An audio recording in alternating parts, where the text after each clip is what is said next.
Hello and welcome. This is Emily from Hefner Studio at Kitchener Public Library, and today we'll be talking about how to 3D print dice.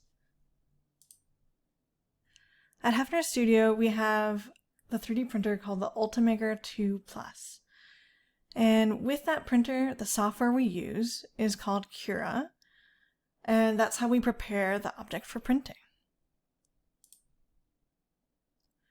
Let's take a look at this example of a customer's design. This is by Alex, and you can find his designs on Thingiverse at the link here. He's made a variety of low vision dice that are printable on our printers. And you can find them here on Thingiverse.com. So if you take a look, Thingiverse is a website that has all kinds of files that you can download for free of 3D objects. And you can see here I've searched for low vision dice, and a lot of the results turn up from Alex. And any of these that you click on have several more for all your tabletop gaming needs, and especially Dungeons & Dragons. Here you can see we've headed over to the software Cura. It's open source and totally free to download, so you're welcome to download that at home if you like. Or if you're going to come into the library to print, you can access this software on our project workstations. So printing a D20 here, it's actually not too difficult, but I have some settings that I would like to run through with you to make your printing experience optimal. So let's look at the layer height.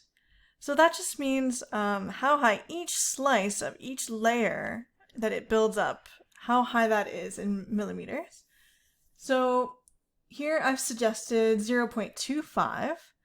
We have a 0.4 nozzle on the Ultimakers, and so we recommend anywhere between 0.1 and 0.3 is a good layer height for the nozzle that's on our printers currently. Let's also take a closer look at the infill. So infill just looks like this, so it's the webbing inside of the object. And here I've just listed 20% hexagon infill pattern. Alright. I have some more things to look at here. So here's our support structure. So you can see the supports on this example here. So here we've used really strong supports. Those are the zigzag supports. And it's recommended that you use supports anytime you have greater than a 45-degree angle of an overhang on your object. So some of these angles, to secure the dice and make sure it was completely solid on the plate, we've done some things like add supports and add a raft. So the raft is this layer on the bottom here, and that attaches to the heated plate. It's a heated glass plate on our Ultimaker, and that gets a good grip for the object and stops it from wobbling around as it's printing. So this definitely reduces a lot of the failure points. We've got the raft, we've got the zigzag supports, and in this case, because the object is sort of medium-sized, it's easy to remove the supports with some pliers, shown here.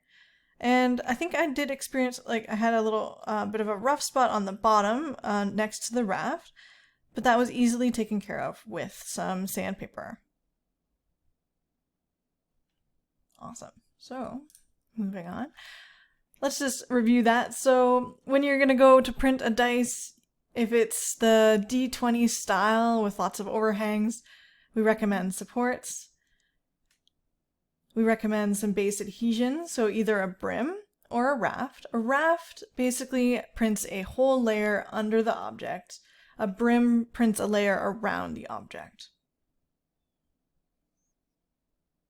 Okay, and then the layer height is between 0.2 and 0.3 millimeters. And with those specifics, you're able to print that object within the 3-hour time limit. Alex has brought in a variety of the dice that he painted and created.